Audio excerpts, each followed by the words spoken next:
Ito naman guys, another reaction video. Yan, another bata yung ating gagawin ng reaction video. Ano to? Parang sa Magic Sing Platinum, ano pa din, recording. Tell me when will you be mine? Ala. Tell me quando Laki ng boses niya. we can share a love divine. Wow. Please don't make me wait again. Yung boses niya hindi angkop sa kanyang edad. When will you say yes to me? Yan ang song is hindi rin angkop sa kanyang edad. Tell me quando Galing.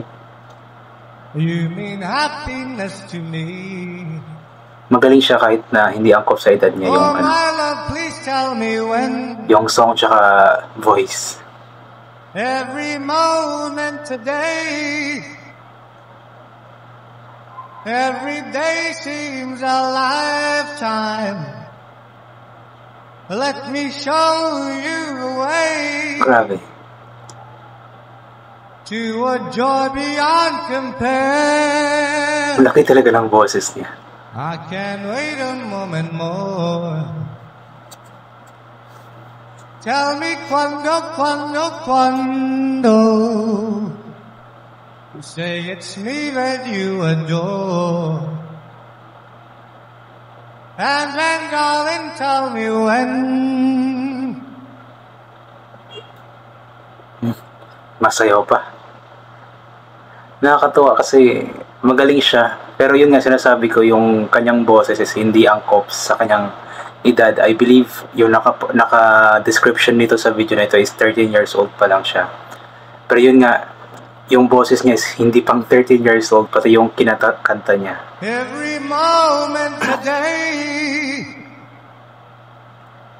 every day seems a lifetime. Galing. Let me show you the way to a joy beyond compare.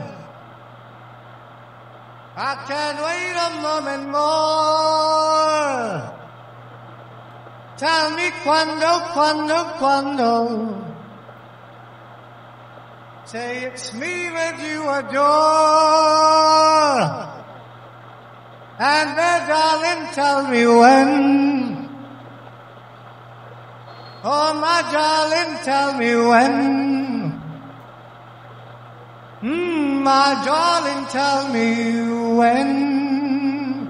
Galing. Magaling din siyang kumanta. May dance step pa. Wait. Yan na pala yung last. Wait lang. Oh. Ayan, so yun nga po guys. Nakakatuwa yung bata guys. Kasi nakalagay dun sa description nito. Sa nag-post, Syrab, ano ba yun? Syrab Karaoke yata yun. Ang nakalagay doon is 13 years old. So nakakatuwa kasi yung boses nga po niya is hindi pang 13 years old. Tapos yung kinakanta niyang Quando ba yun is hindi rin angkop sa kanyang edad. Kasi yung kantang yun yata I believe sumikat mga 80s or 70s siguro, parang ganoon. So medyo pang matanda na talaga yung kinakanta niya. So yun nga, even though hindi angkop sa kanyang edad, yung kanyang boses, pati yung kinakanta niya is napakagaling pa rin niyang kumanta. At isa nga po yun sa factor, kumbaga yung kanyang way sa pagkanta, yung kanyang boses, isa yun sa factor kaya yung mga tao is curious sa kanya kasi mapapatanong talaga yung mga tao, talagang 13 years old ba ang batang ito? Yung boses is parang 40 years old na or beyond 40 years old. Pati yung kinakanta is pang 80s na, pang matanda na. Pero overall, maganda naman yung performance niya. May pa dance step pa. Kaya napakagaling niya. Napanood ko lamang ito. Kasama nung, yung nagawin ko ng reaction video na bata na kumakanta ng Power of Love.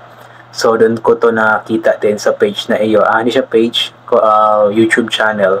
So, nakita ko lamang ito doon. And yun nga, napakagaling ng mga batang ito. Magagaling. Yun nga, napakagaling nila po ulit.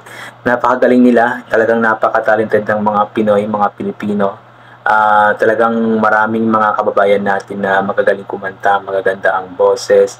Talagang tawag nito, biniyayaan sila ng ating Panginoon ng napakagandang boses. And ang maganda dito is hindi sila nahihiya na ipakita kung ano ang talento na ibinigay sa kanila ng ating Panginoon. Yun ang maganda dito doon, yung isinishare nila ang kanilang talento sa ating lahat, dahil nga ito ay biyaya naman ng ating Panginoon, so dapat din talagang ibahagi. Pero mas maganda din talaga sana kung di ko alam kung ginagamit nila ito bilang pag-praise sa ating Panginoon, pero mas maganda sana kung ganoon po.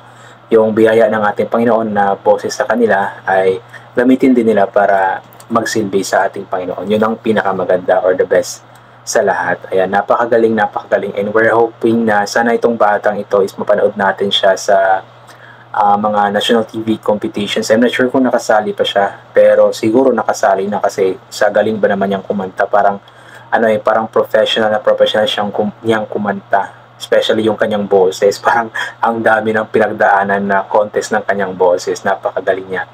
Kaya we're hoping na sana mapanood natin siya sa The Voice, sa Tawag ng Tanghalan, sa The Clash, yung galing ganoon. Nang sa ganoon is mas maibahagi niya, mas ma-share niya sa lahat or sa buong mundo yung kanyang talento sa pagkanta. Kasi napakagaling talaga niya, even though inulit ko nga, hindi tugma yung kanyang boses sa kanyang edad, pati yung kinakanta niya, pero napakagaling niya, napakagaling na bata. Kaya kudos sa iyo, kuya, kung sino ka man.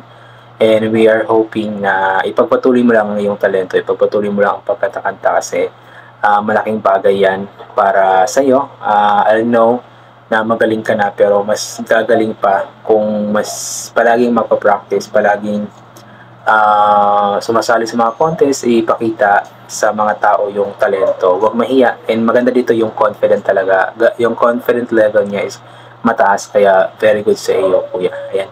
So yun guys, I think hanggang dito na lang po itong gagawin ko na reaction video. So thank you so much po sa lahat ng mga palaging bumabalik sa aking YouTube channel. Mag-iingat po tayong lahat palagi. Ugalin po natin magdasal ng pasalamat sa lahat ng mga bagay na ating natatanggap, kahit na hindi mo po natin ito hinihingi. Kasi lahat ng bagay na meron tayo ay biyaya sa atin ng ating Panginoon, kahit na hindi man natin ito hinihiling o sinasabi sa Kanya, ay alam niya kung ano ang nasa kalooban natin. Basta palagi lamang magdasal, manalangin at magtiwala sa Kanya. And always bring kapote, payong, sombrero, or anything na pwede maging protection sa katawan kapag lalabas po tayo, para kung mainit ay meron tayong pantakip sa ulo. Kung ulan naman, ganoon din, may tayo protection para hindi tayo mabasa.